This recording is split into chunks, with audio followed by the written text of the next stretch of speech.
Close to the shores of Africa, a necklace of small green islands floating in warm seas. They're called the Canary Islands, and they're one of the world's favorite tourist destinations.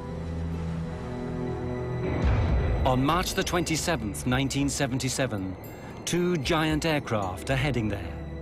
The 650 passengers think they're on their way to paradise. They're on the road to hell. KLM 48 Pan Am. Their planes are diverted to a small airport on the island of Tenerife. As the day goes by, it becomes more and more choked with planes, and a thick fog sets in. Tension mounts. Passengers and crew are impatient to get to their final destination. We're going. Adam 1736, report runway cleared. Okay, we'll report when we're clear. To clear then. What do you say? Is it to clear the Pan Am? Oh, yes.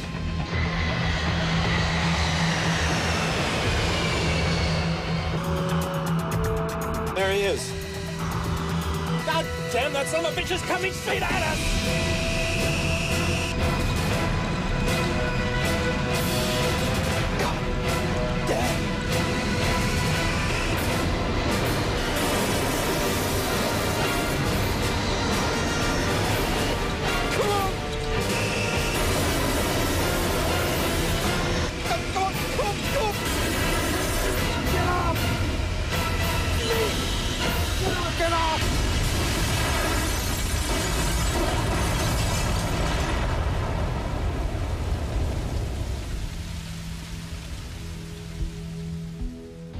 Words cannot adequately describe the horror.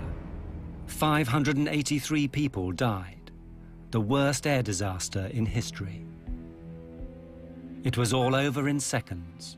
For the handful that lived, they would be the longest and most terrible seconds in their lives.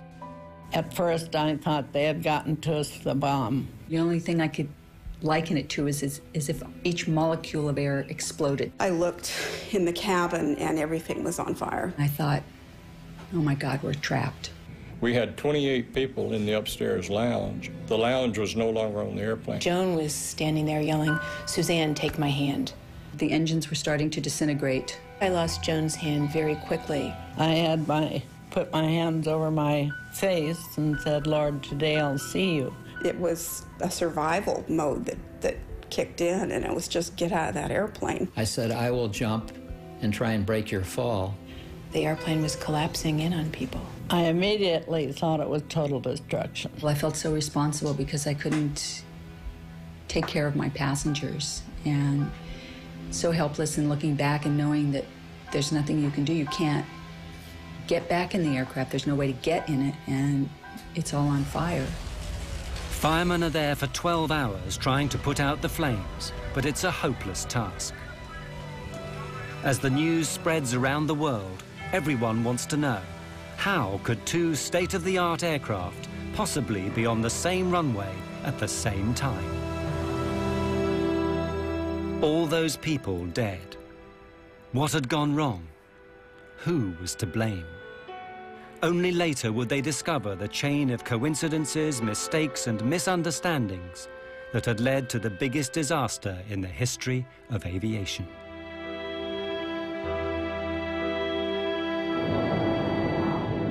The story begins at midday on the 27th of March. Pan Am Flight 1736 is nearing the Canary Islands. This has been a long, long flight. The plane left Los Angeles via New York the afternoon before. Now the passengers are tired, looking forward to journey's end in the Canaries' capital, Las Palmas. So, you guys been to the Canaries before? You guys ever visited the Canary Islands? Yep. I had a great time there. Golden beaches. Oh. Grilled fish. Midnight swims. I could do with that. But this is the first time I've been routed this way. Me too. It's gone quickly. Yeah. And this particular flight was one of the first ones that was what we named a fly cruise trip. Most of the passengers were retirees. Their destination was Las Palmas. Then they would board a cruise ship and do a 10-day cruise. and then come back, and then they would be picked up again and flown back to the United States. What no one has told the passengers is the Canary Islands have their own local brand of terrorists. They're determined to get independence from Spain, which actually owns the Canary Islands.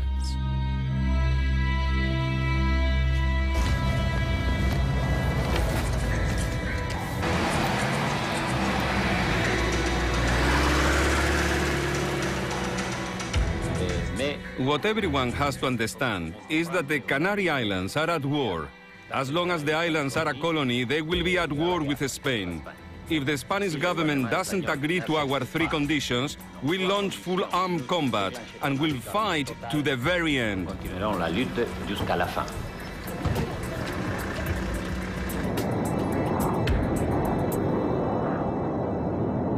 Six hours out of New York? I could do it again. Doesn't time fly when you're having fun? On board the Pan Am plane are 380 passengers, with 11 flight attendants to look after them. I was on the flight with my best friend, Suzanne Donovan, and we used to bid flights together, and we could do that. And we would, because we enjoyed each other's company so much. Hey, Susie, save some of that energy for Paris. Oh, oui, oui. We're just going to go to Las Palmas and drop off the passengers and ferry the aircraft, which means flying it without any passengers, up to Paris and then stay in Paris. Few disasters are ever caused by a single event. It takes a chain of tiny coincidences. And so it was that day. Everything is going fine. But at that moment, the terrorists decide to act. And as luck would have it, they choose Gando, the airport for Las Palmas, where the Pan Am plane is due to arrive shortly.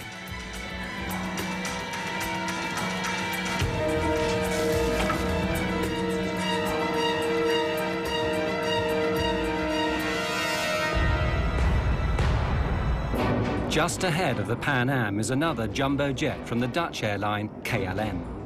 It too is heading for Gando Airport with 234 Dutch holidaymakers. The captain of the Dutch plane is Jacob van Zanten. He's KLM's star pilot.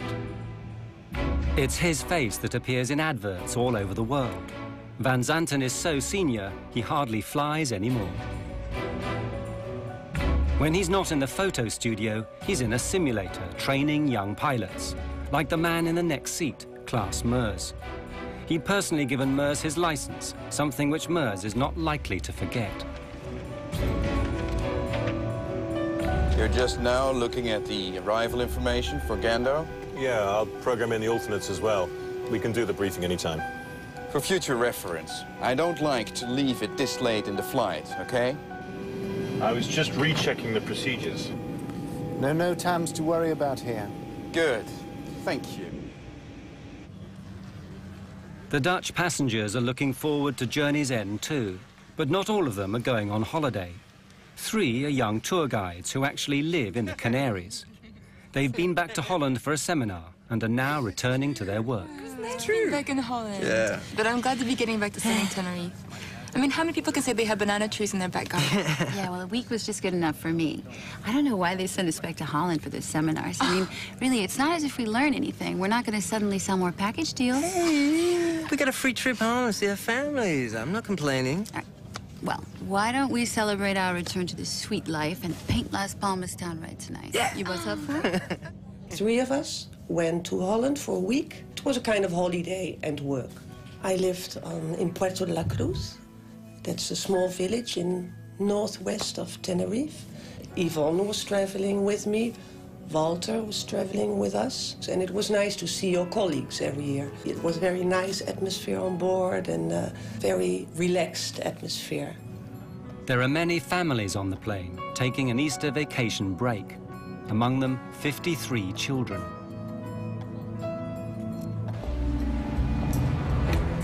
There are 2 bombs in the terminal. You have 10 minutes to save as many lives as you wish. We'll talk again. And so it begins, the first step on the road to disaster.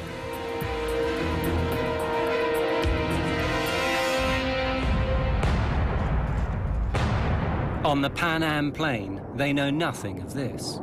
All is relaxed as the flight nears its end. You have control. Gando's already dialed in there. Yeah. Crew, Gando, Las Palmas Airport in 45 minutes. Ah, sí. Gando, Las Palmas Aeropuerto. Hombre. Ah, hand me the arrival info, would you? For the passengers, a welcome sight. The flight attendants beginning to tidy up in preparation for landing.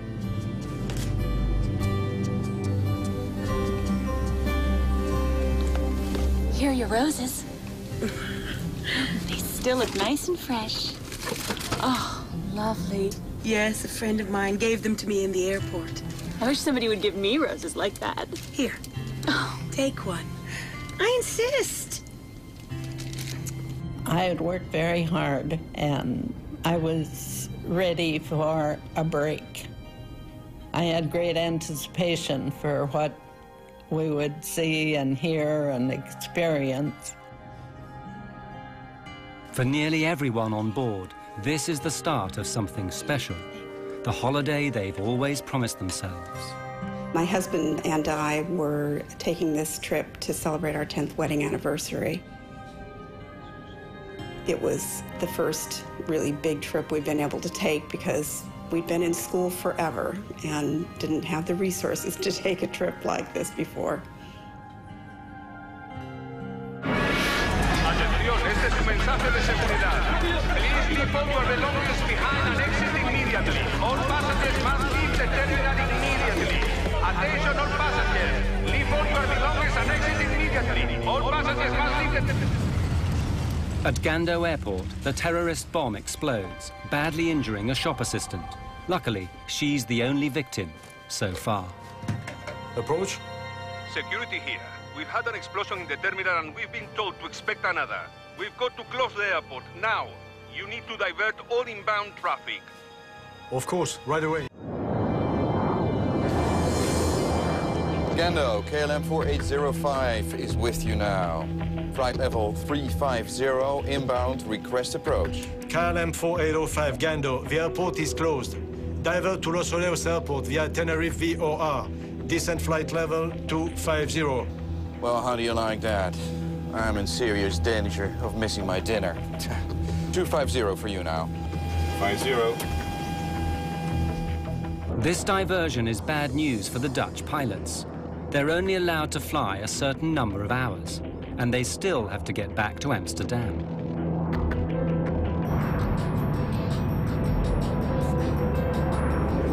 Gando, Pan Am 1736, good afternoon. We're on flight level 370, 120 miles west, inbound, approach. Pan Am 1736, Gando, the airport is closed. Divert to Los Rodeos Airport via Tenerife VOR. Descent flight level 250. We filled her up at New York. Asked them if we can wait. What would you say, George? 2 hours up here? 2 hours easy. Gando, 1736 requests a hold over Las Palmas. We have enough fuel to wait about 2 hours. Negative, sir. I say again, the airport is closed. We had an explosion in the terminal. There's already a long line of aircraft in front of you. Expect halts at Los Rodeos. Contact Canary's approach now on 118.5. Oh, that's just great. I think they just had so much traffic to deal with, they didn't have time to even consider giving an airplane clearance to hold or whatever. So that's what I assumed, that they had made up their mind, that they were just diverting everyone to Tenerife. So now both jumbo jets, along with many other aircraft, find themselves heading for Los Rodeos Airport on the island of Tenerife, half an hour away. It turns out to be a regional airport, more used to dealing with light aircraft than Boeing 747s. It has only one runway and about as much parking space as the average supermarket. But it's the only airport within striking distance.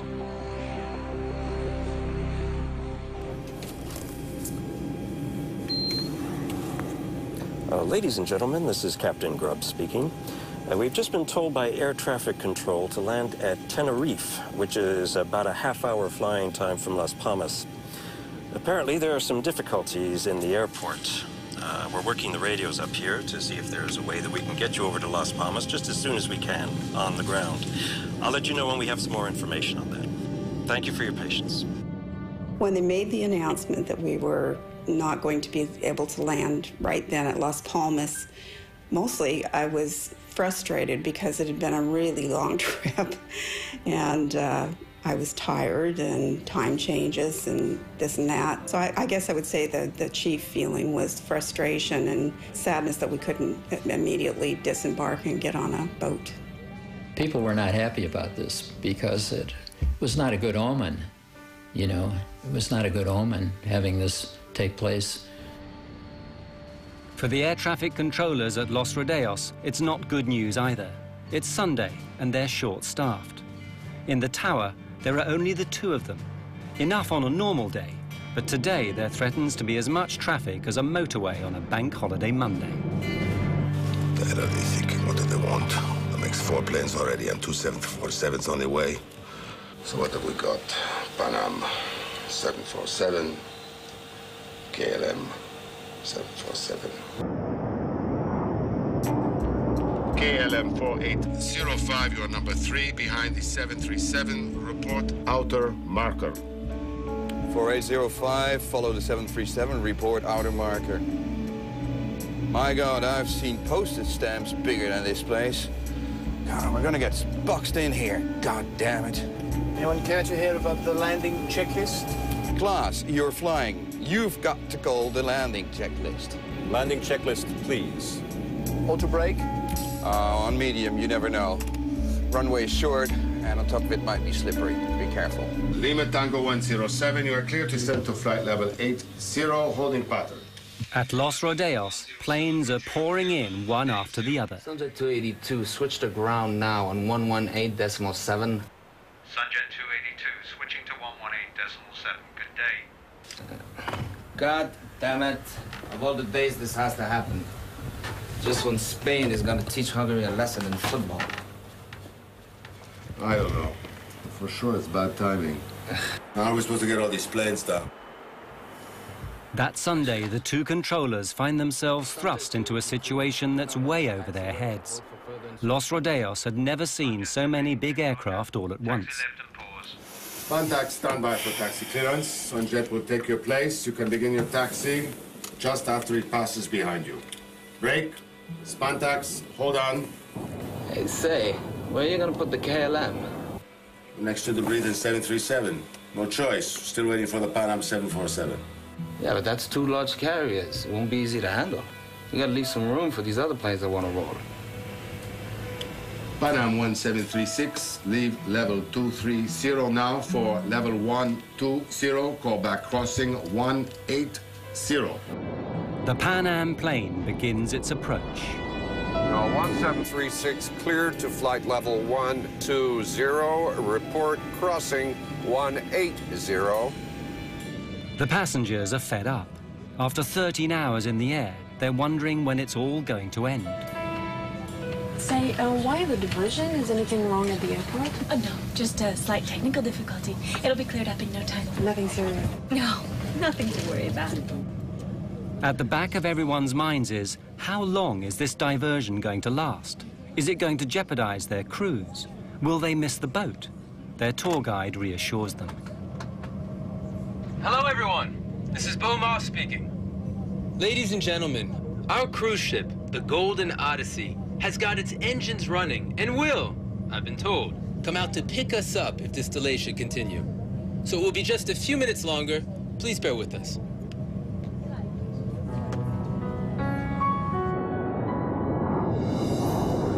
Auto brake selector on medium? We did the landing checklist. Auto brakes, medium. KLM 4805, clear to land runway 30. Roger, 4805, clear to land 30.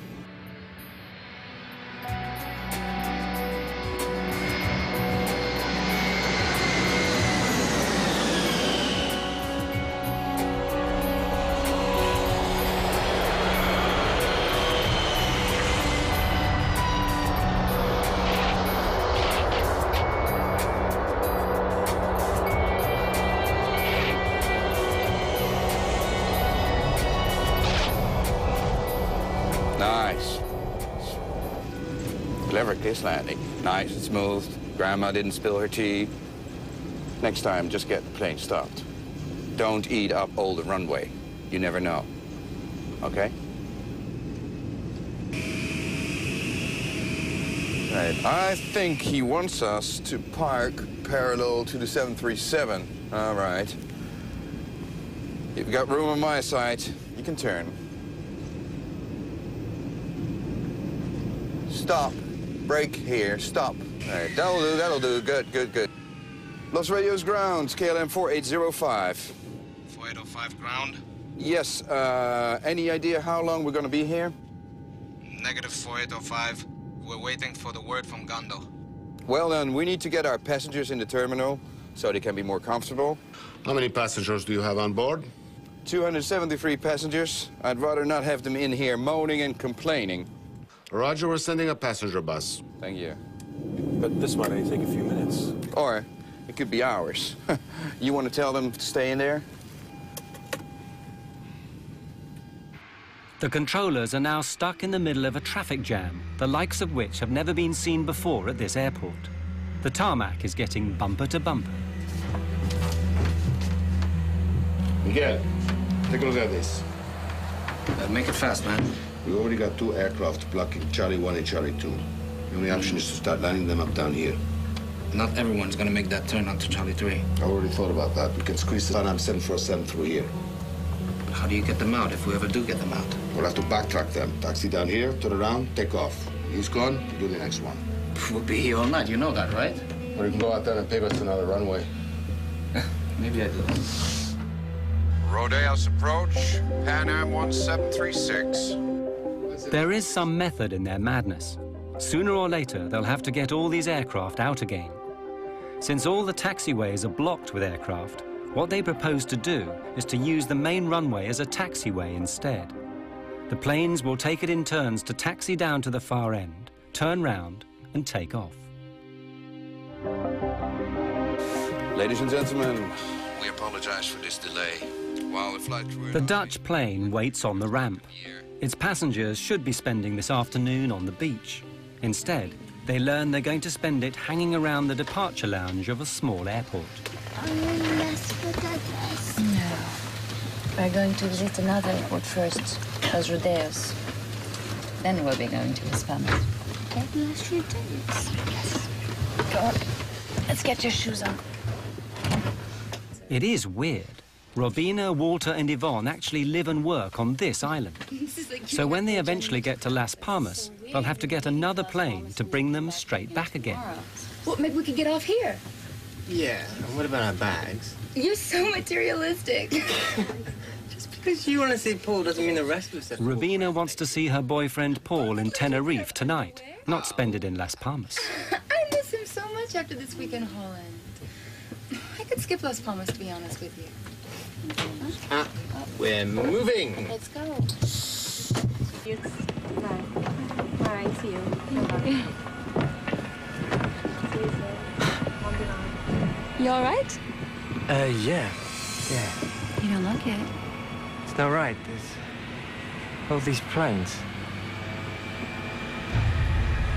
I get a bad feeling about this. Because of a terrorist bomb explosion, dozens of planes have been diverted to a small airport on the island of Tenerife in the Canaries. One of the first to arrive is a KLM jumbo jet. Its passengers are taken to the terminal. But what with those arriving, those departing, and those, like the Dutch, who are in transit, the little terminal is becoming overwhelmed.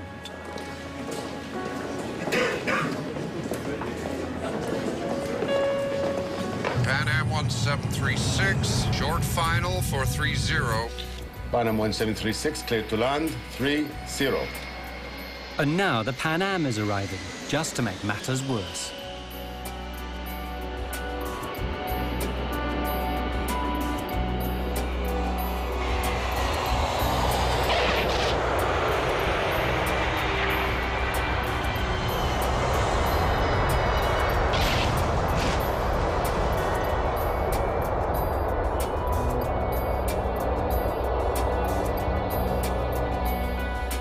1736 at the end of the runway. You have a follow me for taxi instructions. Have you got him inside?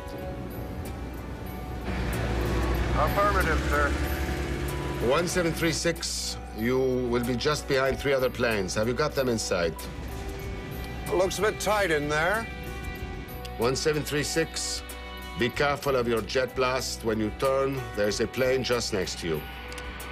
The ground situation was a traffic jam because when we landed there, the ramp was so crowded with other airplanes, and we were directed to taxi down to the end of the ramp area and park behind 3 other airplanes. And basically that's all we saw, and we didn't know when the airport at Las Palmas was going to open, so we really didn't leave the airplane area, let's say. By this time, the terminal is so full, there's no room for the Pan Am passengers. They'll have to stay on board their aircraft. After 14 hours stuck inside it, they're not happy. Ladies and gentlemen, I've authorized a door to be opened and the stair ramp set in place so that anyone who wants can walk down and stretch their legs. Unfortunately, due to the number of other airliners here now, we cannot get near the terminal. Now, I know we've all had a long day already, so I hope that we can get you out of here in about an hour or so. Thank you very much. They actually allowed us to get off the plane and just to walk downstairs and stand on the tarmac, stretch our legs. I think everybody was getting weary of traveling and ready to start their vacation. They opened the doors to give us air and we could look out. It was cloudy and overcast. It kept darkening down and was not nice, like we had hoped it would be. Everyone had been expecting tropical sunshine. Instead, it's damp and misty with clouds as far as the eye can see.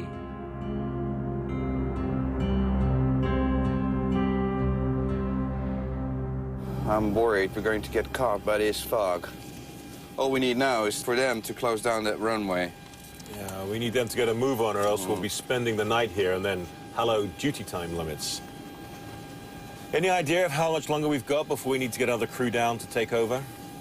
Yeah, well, it says here that the company time limits are 10 hours of flight and an amplitude of 13 hours, and that's with 1 stopover. But if there are 2, it goes down to 9 and 11. But we're allowed to ask for a derogation. Jesus Christ, who writes this stuff here? I'm going to back time from when we have to be back at Schiphol to stay legal, right? What happens if we go over the civil and company time limits? Well, you get hung out to dry. You lose your license, your career, everything.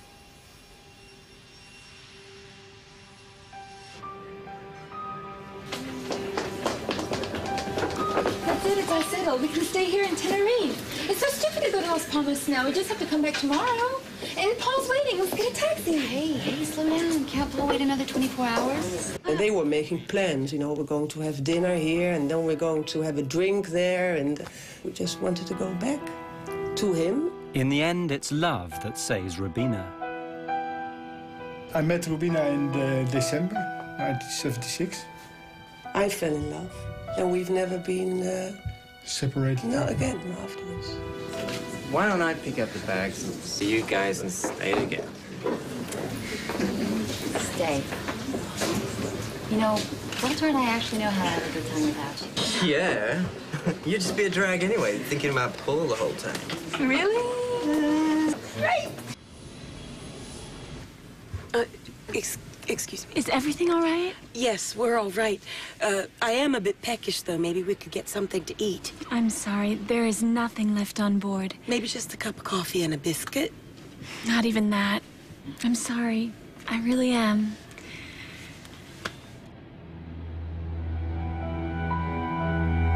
That was a long 4 hours without coffee or pop or anything. We had no food to serve. We had only the one meal that had been boarded in New York. We'd already served that before landing. That was really all we had to serve. In the tower, the two controllers are also getting fed up. All the aircraft are in now, so there's nothing to do except listen to the football on the radio and worry. Clouds are gathering over the airport. Looks like we might have a campana. Yeah, these clouds are ready to jump down. A little more coastal wind, a drop in temperature, and we'll be covered in clouds. Better get a move on, or they won't be taking off. Rodeos, Gando. Rodeos, go ahead. Gando to Tenerife ATC, we've just reopened. Temperature is 20 degrees. Winds light and variable. Arrivals raining 2-4. Gando will start sending them your way. We're at 14 degrees, fog and light rain. They'll be glad to get out of here. Let's get started. Should be tricky getting all these planes in line. Oh, we'll be all right. We'll just have to take it slow. No doubt about that. I just hope we won't still be here tomorrow. At last, everyone can leave. Well, here we go. To all aircraft, Gando is reopened. You can ask for startup and clearances at your discretion. Ladies and gentlemen, may I have your attention, please? Gando Airport has reopened. Your flights will be reporting short. Please make your way back to the gate as quickly as possible when your flight is called. Thank you for your attention. Boarding was very complicated because when the passengers were called for their flights, they were scattered throughout the airport, in the cafeteria or buying souvenirs. We had to go around the map, and in fact, some passengers never did board the aircraft. Okay, right, so we need to leave within the hour, then make it a short stopover at Las Palmas, and we'll stay legal, all right? Willem, since we're trapped in here until the passengers get back, we might as well take on some fuel. You know, let's do that at Gando. It's less expensive there, right? Yeah, exactly. I mean, we've got enough to... There might be many planes wanting fuel at Las Palmas. Huh? Or who knows? We'll be in a hold if Gando's slow to close down again. While I'm sitting here in this seat, I make the decisions. You might have a point there. Refueling before they take off will affect everything that happens from now on. Ramp KLM 4805 requesting refueling.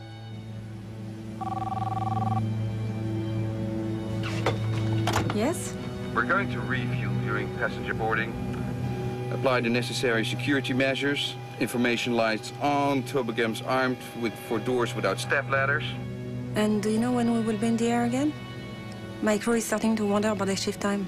Tell them whatever they like. I'm trying to save us some time here, okay? Certainly, Captain.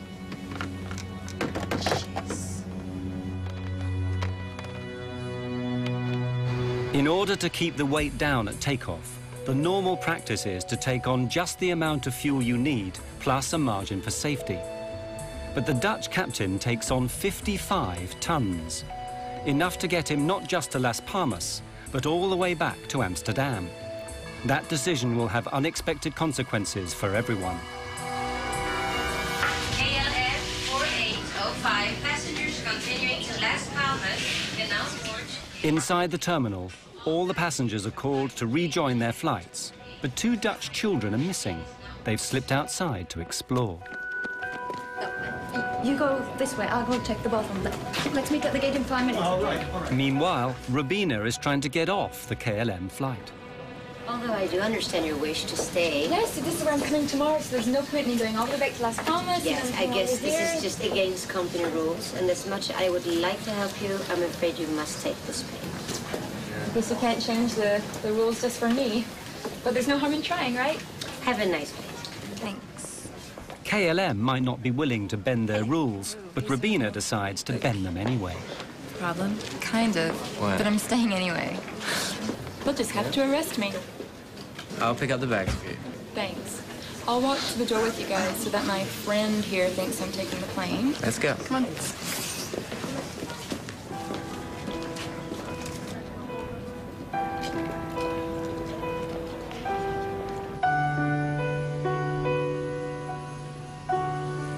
well, they wanted me to go with them. And they really tried to persuade me, and I tried to persuade them to stay, you know. And, yeah, but that's how it goes. Fortune had smiled upon Robina van Lanschot. Of the 234 passengers on her flight, she would be the only one left alive.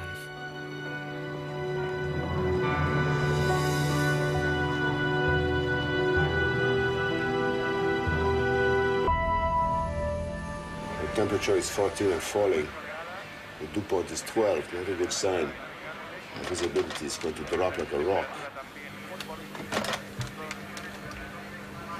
Weather.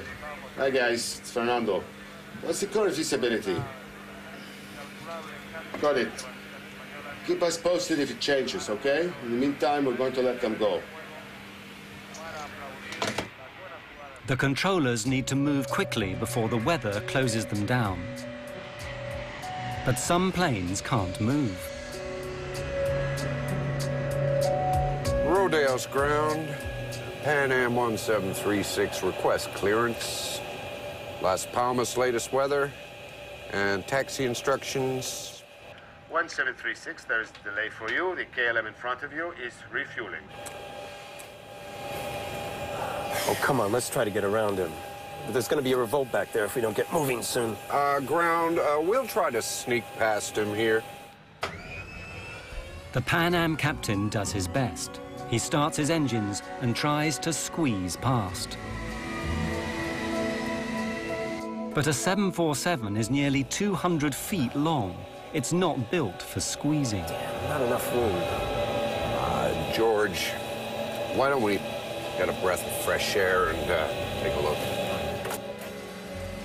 The engineer and I went out underneath the right wing and basically stepped off the distance between our wingtip and the KLM 747's wingtip, and we were 12 feet short of being able to taxi easily around the airplane.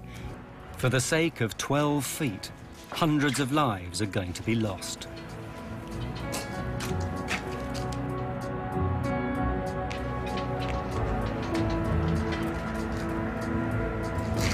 Did you notice that when we were coming in? The volcano, amazing, isn't it? Legend has it the devil himself lives on Mount Teide. 12,000 feet, highest point in Spain. It's always in the clouds. You must get socked in here all the time. Yeah, warm, moist air comes screaming across the Atlantic, hits this island, gets cooled down, and wham, you're in the soup. And the tourists start screaming. KLM 4805, this is Pan Am 1736. How's Anthony? We're stuck behind you guys. Have you got any idea as to what time you'll be rolling? 35 minutes, KLM out. He hung up. Oh. Nice man. We're stuck behind him, that's all he's got to say. What an ass. On the KLM, more frustration. That's the count. We're missing 4. It must be the family from row 33. All right. I'll let you tell the captain. I'll help prepare the cabin for takeoff. Gee, thanks. I know. Roberto, you have to find them. Please, hurry up. Please. Captain, Yes. What is it now? we're missing 4 passengers. We have 273 passengers back there who will be spending the night in here if we don't get moving. Now, unless you want to be locked in there with them, I suggest you get over to the terminal and drag them in here now! On the Pan Am plane, the passengers have had enough. Most of them left home some 18 or 20 hours previously. They've been up all night, stuck in an airplane seat. They're tired, jet-lagged, and they understand less and less why all these other planes seem to be taking off, but not them.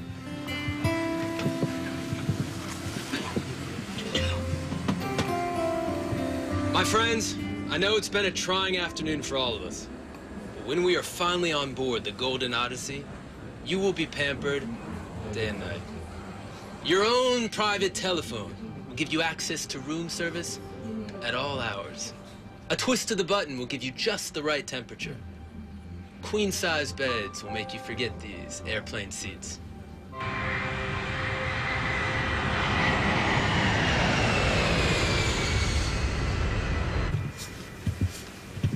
Miss, I can see the other planes are taking off. What's the holdup? I mean, we were here longer than those other planes. We'll be leaving in just a moment.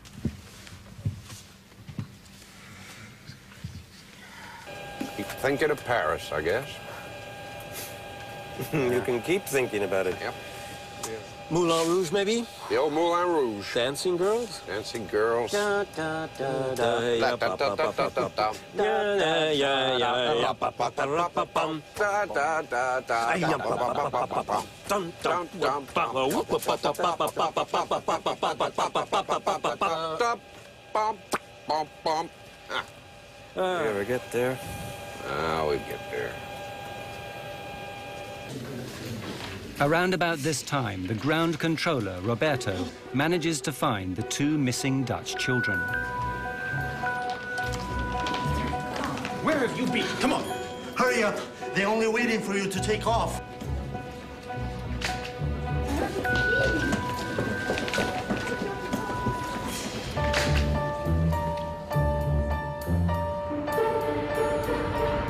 He takes them back to their plane, and as it happens, to their deaths.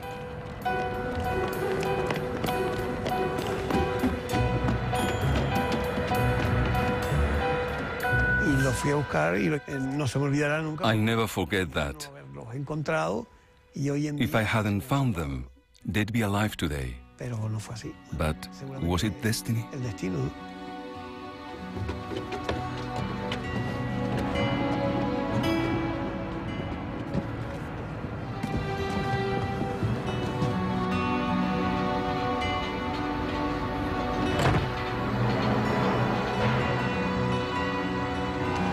Station calling to start. Ground. KLM 4805 is ready for startup. 4805, clear to start. Checklist before startup. Plane free, blocks in place, doors shut and checked. Ready for startup in sequence 1, 2, 3, 4. Affirmative, ready on 1. The KLM pilots start their engines one by one and prepare to go back out onto the runway for takeoff. If the weather were good, there'd be no problem at all. But everything is changing rapidly, and for the worse.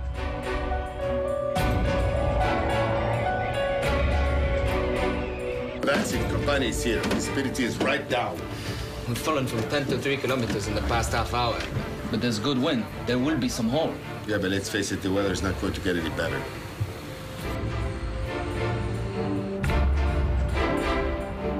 Approach 4805 requires backtrack on runway 12 for takeoff on 30. Taxi straight ahead to end of runway and make a backtrack. Roger, make a backtrack. 4805 is now on the runway.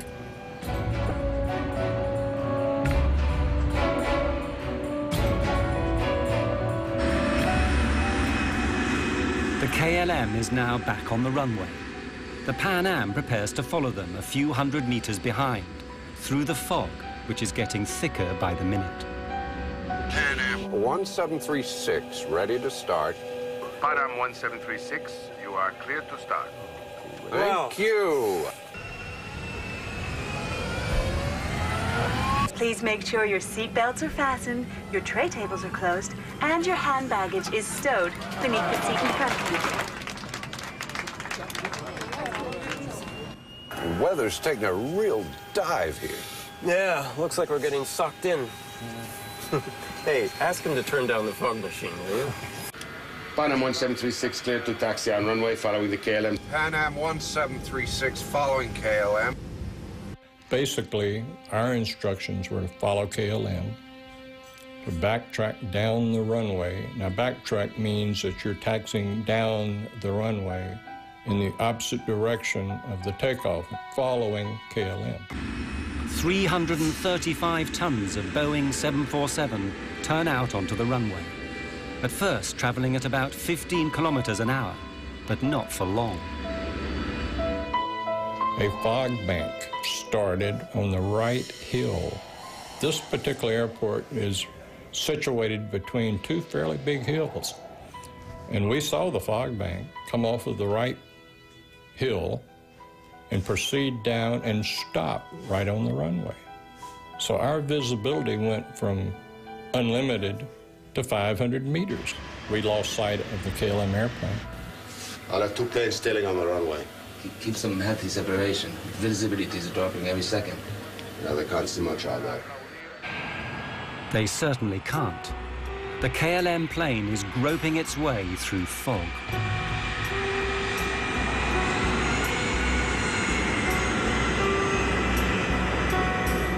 Can barely see the pavement. We're down to 50 knots ground speed, Scott. Taxi checklist. This is a nightmare. We'll never make the limits at this rate. And I really don't want to be spending the night at Las Palmas. I'll give headquarters a call. Taxi checklist. Please. EPR, ADI, safety compass. Compared and checked. Okay, we're massing 200 tons with 55 tons of fuel. The parameters are checked and verified by myself. Rolling checklist completed. The 2 aircraft are following each other on the same runway, but no one can see a thing. Everyone is nervous, especially the American pilots. They know that before long, the KLM will turn round and come back down the runway at full speed, taking off. They have to get off the runway, but where? Pan Am 1736. Pan Am 1736, approach. We were also instructed to taxi down the runway, is that correct? Affirmative. Taxi into the runway. And leave the runway third. Third to your left. Third to the left, okay. Third, he said? 3. Third to your left. I thought he said leave the first. runway third to your left. Third to your left. Left turn. Look at it out there. I mean, this cloud just rolled right onto us. I don't think anybody has the minimums now. In a 747, the pilots are more than 10 meters off the ground. It's very difficult to see out. And it's built to fly, not to drive down a highway in thick fog, trying to find an exit. Tell me what you think, George. No. We've got centerline markings only. We need 800 meters visibility if we don't have the lights. Anytime you get a low visibility, such as that, on the back of the approach plates, you have the runway information. It gives you the minimum visibility you must have to be able to take off. We turned our charts over, and it said RVR, minimum 700 meters visibility. So we assumed that with that, he'd just given us 500 meters. We couldn't take off.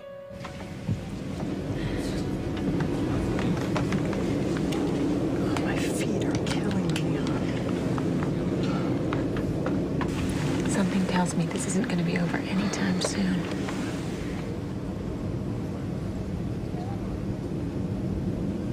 KLM 4805. How many taxiway did you pass? I think we just passed Charlie 4 right now. Okay, at the end of the runway, make 180 and report. Report for ATC clearance. Okay, sir. Tell me, is centerline lighting available for 4805? I don't think so. Stand by, I will check. The Pan Am is still traveling along the runway behind them, but very slowly now, because the pilots are confused. They thought they might have misheard the controller. Did he say the third exit, or was it the first? The first one was a 90-degree turn. Yeah, okay. This one down here is a 45. It must be the third. But this third exit seems to be an impossible turn for a 747. There must be some mistake. The logical exit is the next one, Charlie 4. It's only a 45-degree angle and leads to where they want to go. I'll ask them again. Would you confirm that you want Pan Am 1736 to turn left at the third intersection? The third one, sir. 1, 2, 3. Third one. 1, 2. Good, well, that's what we need, right? The third one. Uno, dos, tres. All right. 1736, report, runway clear. Pan Am 1736. We couldn't see any taxiways. We couldn't see barely the center line of the runway we were taxiing on. But we knew that the 45-degree angle to the left was the taxiway we were supposed to take.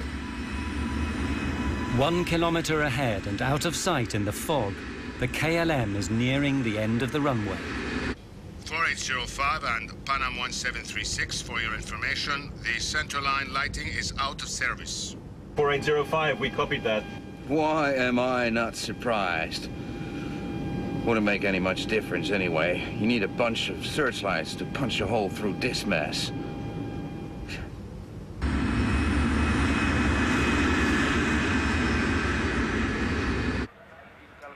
Back in the control tower, things are becoming stressful too. For several minutes, they've been unable to see either of these two big jumbo jets on the runway. They don't have ground radar like a big airport. To all intents and purposes, they're working blind.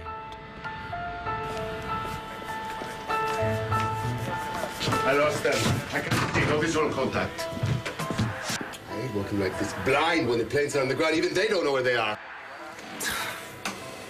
They're doing well. I mean, there's good separation distance. Pan Am 1736 approach. Position, please. 1736, just checking that... That's the 45 there. Yeah? Yeah, that's this one here. Yeah, I know. Okay, the next one is almost a 45. Yeah. But it goes... Yeah, but it goes ahead. I think it'll take us to the taxiway. Yeah, just a little bit, yeah. Okay. For sure. Maybe he counts these as 3. Oh, I like this. On the KLM, Captain Van Zanten knows that he is now very close to the minimum visibility for takeoff. There's a good chance he's going to be trapped on the ground, forced to spend the night at Los Rodeos. Not an enticing prospect. Christ bloody weather. Klaus, give me take-off speeds. Yeah, okay. The V1 will be 120 knots and the VR is 135 knots. I'm preparing the frequencies, 139 and 138.7. Lights on. Affirmative. Strobes as well. Of course, the people in the back have no idea about any of this. The way that everything is clicking into place. That's it. Just one last hop and we'll be there, okay? Goody. Is it gonna be a long holiday? Just like last year. The only thing which might alert them is the fact that the view from their windows is now down to just a few dozen meters. Where's the wing gone? It's hidden by the fog. What? A frog? A big green frog? Don't be silly, just calm down.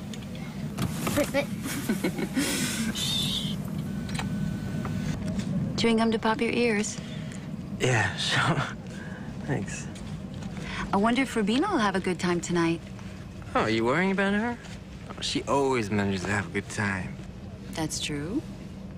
At the end of the runway, the plane begins its 180-degree turn. How many have taken off now? Feels like we've been taxiing for hours. I can't see anything. Do you think they can see any better out the front? Maybe, yeah. Yeah? There's a lot of fog out there. It's just after 5 p.m. The two aircraft are now face to face, a kilometer apart, unable to see each other in the fog. Okay, we're on the numbers now. Can't be far from the threshold. You can just about see the white center line. I've left the body gear on to help you turn around. I've got 8 greens on the undercarriage. Wipers on. Lights are on. I said wipers on. All right, there you go. Okay, we have 700 meters visibility here now. Wait a minute. We don't have ATC clearance. I know that. Go ahead, ask. KLM 4805 is now ready for takeoff. We're waiting for ATC clearance. KLM 4805, you're clear to the Papa Beacon. Climb to and maintain... ATC clearance is the route the aircraft intends to take once it's left Los Rodeos. But it's not permission to take off. That has to be obtained separately. Las Palmas VOR. Roger, sir. We're cleared to the Papa Beacon, flight level 90. Right turn out 040 until intercepting the 325. We're going. No. Stand by for takeoff. I will call you. And we're still taxiing down the runway. Pan Am 1736. Pan Am 1736. Report runway clear. Okay, we'll report runway clear. Thank you, 1736. He asked us, were we off the runway? And I responded back, negative. We are still on the runway, but we will report clear of the runway. That was the last thing I said over the radio. Let's get the hell out of here. Yeah, he's anxious, isn't he? Yeah, and now he's in a rush.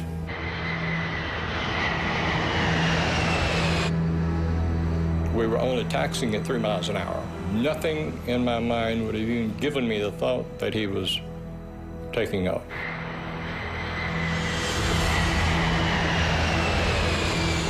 Isn't it clear then? What do you say? Isn't it clear that Pan Am? Oh, yes. The die is cast. With every second, the KLM is going faster and faster. At the same moment, the Pan Am reaches the number 4 exit and begins to turn off the runway. God damn, that son of a bitch is coming straight at us!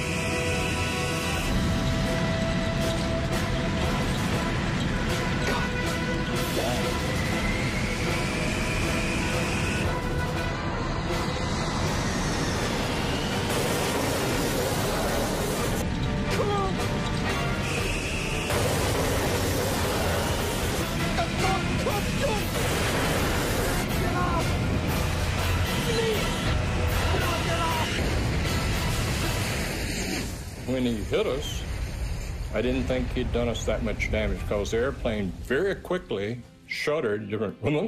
The first thing was this huge, loud noise, and the only thing I could liken it to is as if each molecule of air exploded. That's the way I thought of it afterwards. It just was so loud. At first, I thought they had gotten to us the bomb, and it came up and slammed down. The lights went out, and flames came through. I had put my hands over my face and said, Lord, today I'll see you. The minute I opened my eyes, I looked in the cabin and everything was on fire. All the windows were going in the cockpit. I looked out to the right wing was on fire. I looked back to the left. We had 28 people in the upstairs lounge. The lounge was no longer on the airplane. It was just a big hole there. And I could see all the way to the tail of the airplane, just like someone had taken a big knife and cut the top off. People were just sitting in their seats. They weren't moving. I don't know why. Yeah, in normal circumstances, you're supposed to wait for a command, but it was clear you didn't need to wait for a command in this situation. There was fire, and I shouted to Suzanne, fire on the wing. She ran back to my exit and saw Suzanne standing there, getting ready to open the door, and just saw the door crumple like cheap tinfoil. And I thought, oh my God, we're trapped. I was staring at the door, and I yelled, unfasten your seatbelts, remove your shoes, leave everything, come this way. And as I stared at the door, a jagged hole seemed to open up in the roof over the door. And the next thing I knew, I was outside that. I don't know how I got out there. Joan was standing there yelling, Suzanne, take my hand. And I was standing above the level of the door on fuselage rubble pieces. And I leaned down and said to Suzanne, give me your hand. She grabbed me out with one hand. I mean, I don't know how she lifted me. And then we were standing up on top of almost on top of this airplane. And I thought, it's really a long ways down. If we jump, we're gonna break our legs. We were on debris. It was like ice flows, big chunks of fuselage kind of moving all around. The engines were starting to disintegrate already. We could hear them disintegrating and throwing metal. I lost Joan's hand very quickly, so I jumped. And it seemed like the leap from a second-story building. The captain, he elected to jump down in the first-class section of the airplane. And when he hit the first-class floor, the floor collapsed and he fell on down into the cargo area. It was so hot that the oxygen bottles exploded and burned him very badly, as a matter of fact. It was a survival mode that kicked in, and it was just get out of that airplane. I didn't stop to think about how it happened. I went to where the door would have been, and I left my wife seated.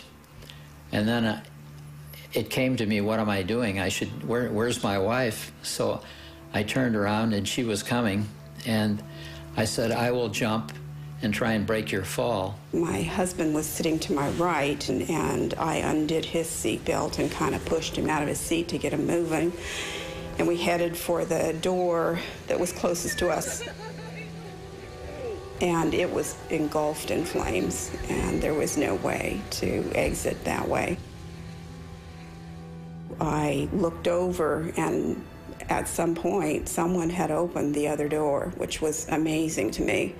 And I just yelled over here and headed toward the door on the other side, which was, again, the wing door.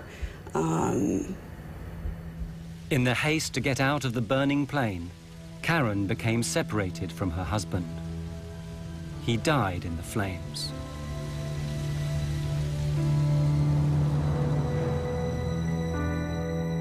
I immediately thought it was total destruction.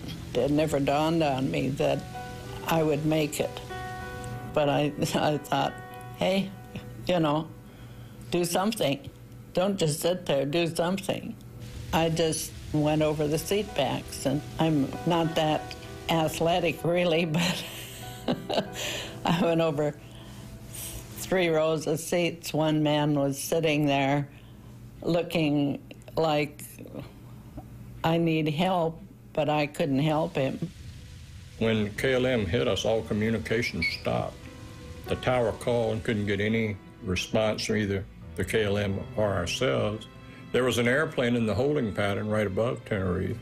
Called the tower and said, I see smoke and wreckage on your runway. Rodeos approach Sterling 105. We're downwind from runway 30 and something's glowing on the field. Looks like a fire. Are you aware of any fire? Shit, this can't be true!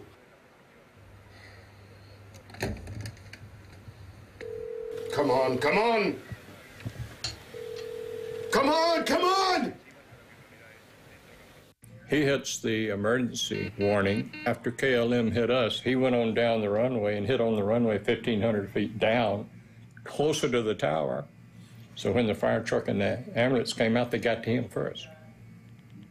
So no one came to us for quite a while. As a matter of fact, I remember thinking, I wonder why somebody hasn't gotten out here to help us.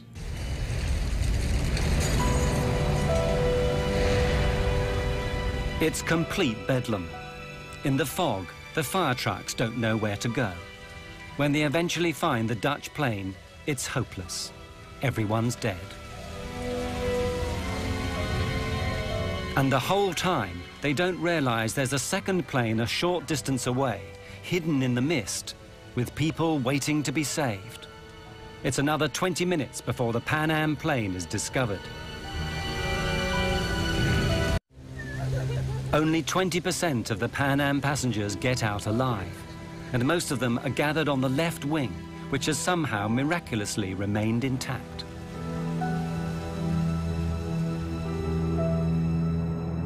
The entire left wing of the airplane was covered with passengers.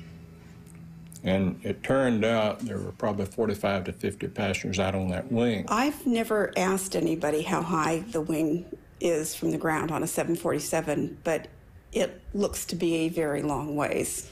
And I cut open my head and fractured my foot. My wife jumped after me, and she said, I cannot walk. And I dragged her on her side for probably a block and a half away from the plane. The motors were going full tilt, and I didn't want to get over where the motors were, so I sat down by the body of the plane. I had no comprehension at that moment that I would be jumping off the wing and... In the debris, you knew there were trapped passengers and people, and there was absolutely nothing you could do to help because the airplane was collapsing in on people. Only one door was opened by a crew member, and that was one of the black flight attendants who did that. And she lost her life when the engine disintegrated and debris hit her. And I thought if we could just walk around to the other side of the plane, we would find all of the passengers and our other fellow crew members. Which, of course, wasn't the case. Even 20 minutes after the disaster, the controllers in the tower still have no idea how serious things are. Departing aircraft. All departures are suspended until advised. Hello.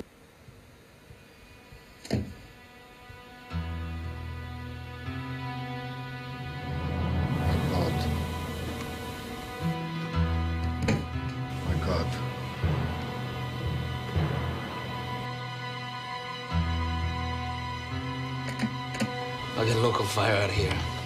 Notify the ambulance. We have an emergency. We need every vehicle they've got. We're done. This can't be our fault. I told him to clear the taxiway.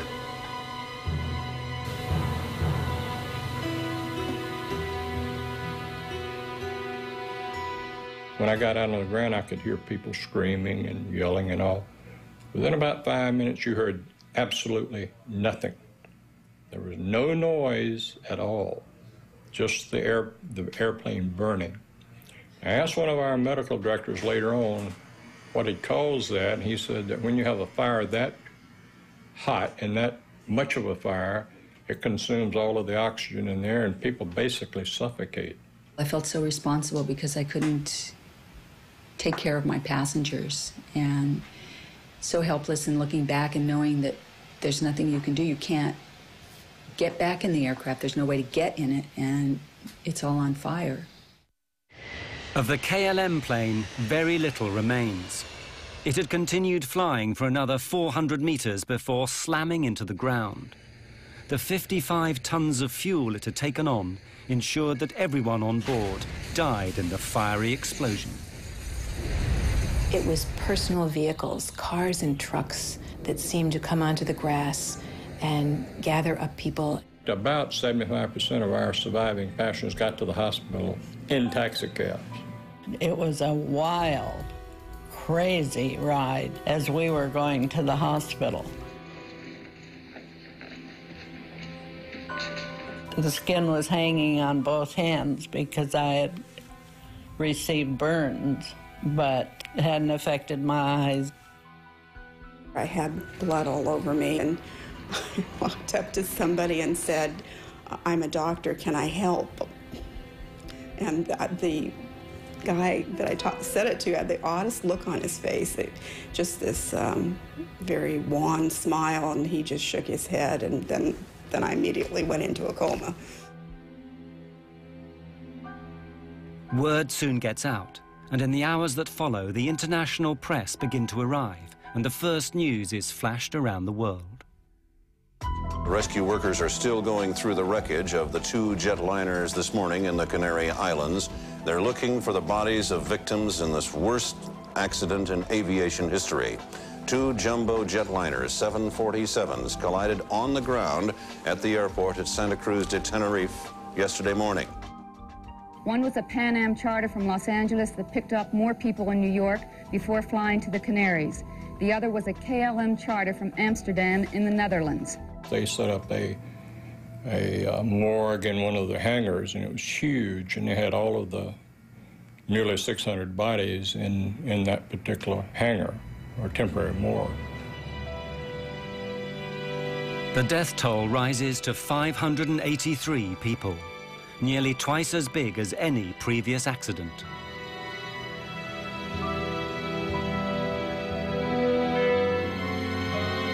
And then everyone begins asking the same questions.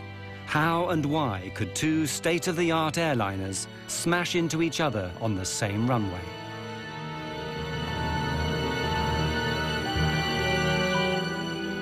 Very soon, a whole army of investigators begins arriving from the 3 countries involved, Spain, Holland, and the United States. Under the rules that govern this sort of thing, they all have a right to be there, but that doesn't mean they're going to get along. In Spain, the military still runs everything, including aviation.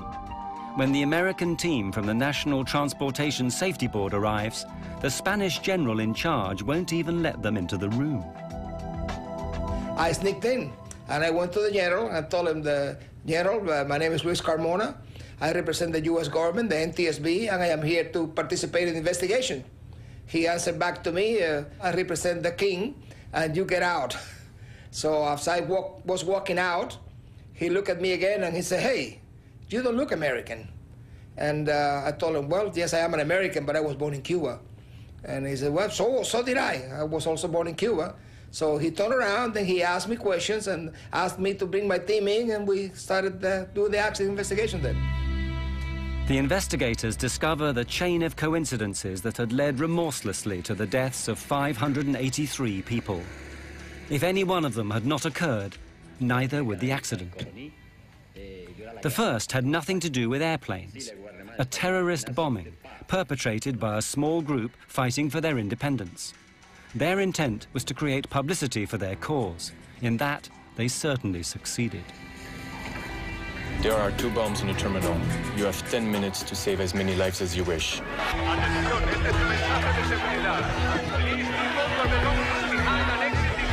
The airport is closed. Divert to Los Rodeos Airport via Tenerife VOR. Descent flight level 250. Because of the bomb, all air traffic was rerouted to Los Rodeos Airport on the neighboring island of Tenerife. But it's a small regional airfield with only one runway. A 747 can land there. The runway is long enough, but that's all. The airport is ill-equipped and unable to handle that amount of planes or people. Lima Tango 107, you are clear to descend to flight level 80. Subject 282, switch to ground now. Contact standby for taxi clearance. KLM 4805, clear to land runway 30. Pan Am 1736. Pan Am 1736, short final. As luck would have it, this tidal wave of traffic happens on a Sunday afternoon, when there are just 2 controllers on duty. They're good, but not used to handling as many airplanes as on that day. Big airplanes that need lots of room to park. They are confronted with an enormous jigsaw puzzle. We'll be here all night, you know that, right? Or you can go out there and take us to another runway. Meanwhile, in the KLM cockpit, the stress is mounting. Any idea of how much longer we've got before we need to get other crew down to take over? Yeah, well, KLM had recently introduced new company rules which handed out severe penalties for pilots who exceeded their flying hours. What happens if we go over the civil and company time limits? well, you get hung out to dry. You lose your license, your career, everything. The KLM plane has to get away before 5:30 that afternoon or abandon the flight. Hundreds of passengers would then have to be found hotels on this small island. A new crew would have to be flown in from Amsterdam. The expense would be enormous. Willem, since we're trapped in here until the passengers get back, we might as well take on some fuel. But that seemingly simple decision seals the fate of everyone aboard the KLM. Refueling not only delays him for half an hour and the Pan Am stuck behind him, it makes the KLM plane so heavy it'll be unable to lift off and clear the Pan Am plane on the runway. The half-hour delay has another effect. During that time, the weather changes abruptly. Los Rodeos is an unusual airport. It's on a plateau high in the hills. The Los Rodeos Airport is at 2,000 feet elevation, and the normal clouds in the area, they stay about 2,000 feet. So when the wind blows the clouds over the airport, it closes the airport. The visibility goes to zero. And it goes on and off all the time. Unfortunately, for an airport that's constantly lost in fog, Los Rodeos is ill-equipped to deal with it. It has no ground radar so that controllers can see where the planes are. In fact, the facilities are downright primitive. When he was not, they had a person sitting in a building next to the runway, and he just took a visual measurement of the weather, and that's how the weather was checked. And that's about all. In the fog that day, both aircraft are invisible to the controllers. I lost them. I can't see no visual contact. There are no runway center lights working either. Visibility is on the borderline of what is safe. In fact, as far as the Pan Am crew is concerned, it's below the legal minimum, so no aircraft can take off. Look at it out there. I mean, this cloud just rolled right onto us. I don't think anybody has the minimums now. But the Dutch are working to a different set of rules. The scene is all set for a disaster. What will actually trigger it? The Dutch investigators thought they'd found the reasons. God damn it. Of all the days this has to happen, just when Spain is going to teach Hungary a lesson in football. The controllers, they say, were listening to the football on the radio. Perhaps their minds weren't on the job. Furthermore, their bad English had confused the pilots. Taxi into the runway. And leave the runway third. Third to your left. Third to the left, okay. Third, he said? 3. Third. Third to your left. I thought he said leave the first. runway third to your left. Third one, sir. 1, 2, 3. Third. Third one. 1, 2. Good, well, that's what we need, right? The third one. Uno, dos, tres. We were listening to the controller talking to the other airplanes. We were listening to the controller giving the ATC clearances, the taxi clearances. And he spoke clear enough English for anyone, I think. So I'd have to say no, I don't think the controller was involved at all. I don't think he had any fault at all in this accident. 1736, just checking that. That's the 45 there. But the Dutch hadn't finished yet. Yeah, that's this one here. Yeah, I know. They make an even more controversial claim, one that provokes a blazing row, that the Pan Am plane had caused the accident by being on the runway when it shouldn't have been. They hadn't followed orders to turn off. Okay, for sure. Maybe he counts these as 3. Oh, I like this. They were going to taxiway 4. He was instructed to go on 3, but he had to go 4 because taxiway number 4 was the one that had 45 degrees, and it was easy for the 747 to access it. We said, confirm which taxiway you want to take, and he says, the third on your left, 1, 2, 3, the third on your left. And here again, I still believe this. I think he had seen us go by the first one, and when he says count 3 more taxiways, the third, 1, 2, 3, we were doing exactly what we thought he meant for us to do, and I still think that's what he meant for us to do. It was the logical taxiway to take. Whether they should have taken the 3rd or 4th exit became largely irrelevant anyway, because it became clear that Captain Van Zanten had made one of the most elementary mistakes a pilot can make. He'd taken off without permission. We have 700 meters visibility here now. Wait a minute. We don't have ATC clearance. I know that. Go ahead, ask. KLM 4805 is now ready for takeoff. We're waiting for ATC clearance. KLM 4805, you're clear to the Papa Beacon. The KLM is given its ATC clearance, which is simply the route it must follow after takeoff. Now, it must wait for permission to take off. 325 radial at Las Palmas VOR. Roger, sir. We're cleared to the Papa Beacon, flight level 90. Right turn out 040 until intercepting the 325. We're going. But why didn't his crew stop him? It's very difficult for a co-pilot or a flight engineer to tell the captain, hey, look, you missed something. Tenerife exposed a problem that had long existed in commercial air travel. The pilot was regarded, and often regarded himself, as God. The captain is always right. He's never wrong. No junior officer was ever going to contradict the airline's top pilot, the man who'd given him his license. Panam 1736, report runway cleared. Did you clear that? What do you say? Is it to clear the Pan Am? Oh, yes. Captain Van Zanten, highly stressed, knowing that he has to take off or abandon the flight.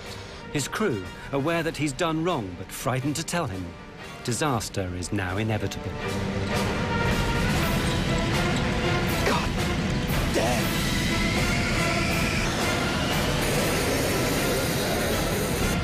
Come.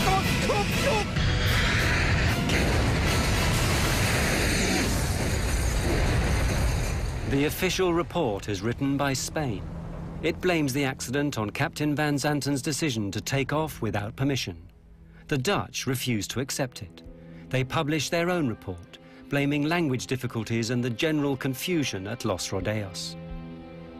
What I learned from the Tenerife accident is that regardless of how well-qualified, experienced, professional, and exact professional you are. Okay, accidents, as long as human beings are involved, accidents can always take place. The insurers pay out a record sum, $2 billion in today's money. As for the survivors, the images of the 27th of March will always be with them. They've just learned to live with them, that's all. And whenever I have friends that travel, I tell them, make sure you know where your exit is, make sure you read all that stuff, know how to get out of the airplane. I mean, those are important things. I never had nightmares. I had only dreams about being helpless and being at an airport behind a big, thick window and watching an airplane take off and knowing that it was going to crash and wanting to shout out, but there was this big, thick glass window. You're just helpless, and that's what you feel, is this, because our responsibility is to take care of everyone, and that's what we want to do, and we couldn't do it. We couldn't save them. The loss of my husband had a tremendous impact on my life, on my son's lives, on my extended family's lives. It was huge. And you can see how strange life is, you know, that things like that happen, that you get off and they go on, and perhaps if the plane left a minute later, it wouldn't have happened.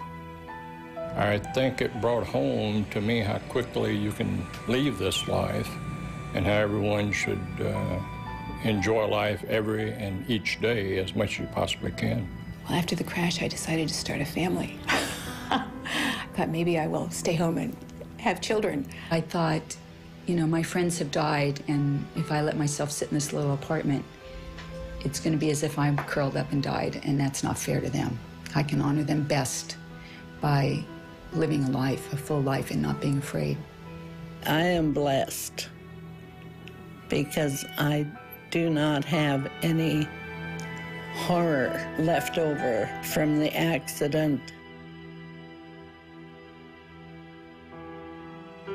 I felt ashamed the first while. And a long time I thought, you know, I wish I died, because I felt very bad. I was scared for quite a while after the crash, but I knew if I flew with Joan, she would pull me out again. I had to quit the NTSB. I didn't retire. I felt so bad that I became ill. I had to go to a doctor and get some medication because I got sick. I went back to Tenerife, my wife and I had a driver take me out to the airport and show me the runway, and I looked at it all.